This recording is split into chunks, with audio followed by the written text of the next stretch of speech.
Esther chapitre 6. Cette nuit-là, le roi ne put pas dormir, et il se fit apporter le livre des annales, les chroniques.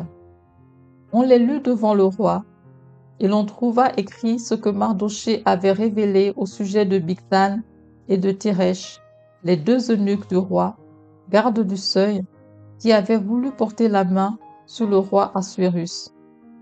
Le roi dit: quelle marque de distinction et d'honneur Mardochée a-t-il reçu pour cela?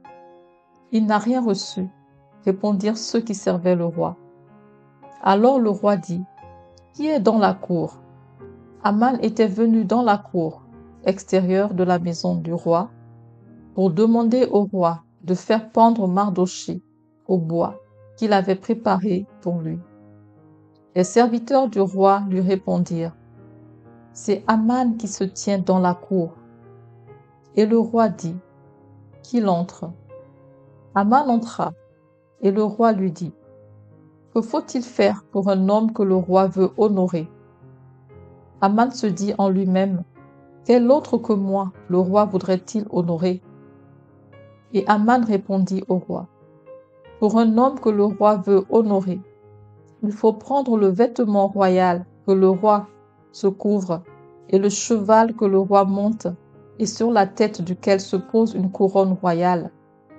Remettre le vêtement et le cheval à l'un des principaux chefs du roi, puis revêtir l'homme que le roi veut honorer, le promener à cheval à travers la place de la ville et crier devant lui: c'est ainsi que l'on fait à l'homme que le roi veut honorer.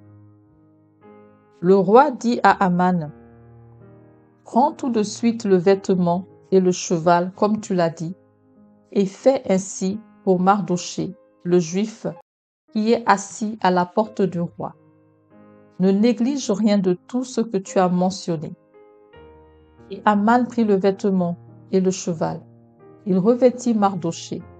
Il le promena à cheval à travers la place de la ville, et il cria devant lui: c'est ainsi que l'on fait à l'homme que le roi veut honorer. Mardochée retourna à la porte du roi, et Aman se rendit en hâte chez lui, désolé et la tête voilée. Aman raconta à Zeresh, sa femme, et à tous ses amis, tout ce qui lui était arrivé. Et ses sages et Zeresh, sa femme, lui dirent: si Mardochée, devant lequel tu as commencé de tomber, est de la race des Juifs, tu ne pourras rien contre lui, mais tu tomberas devant lui. Comme il lui parlait encore, les eunuques du roi arrivèrent et conduisirent aussitôt Aman au festin qu'Esther avait préparé.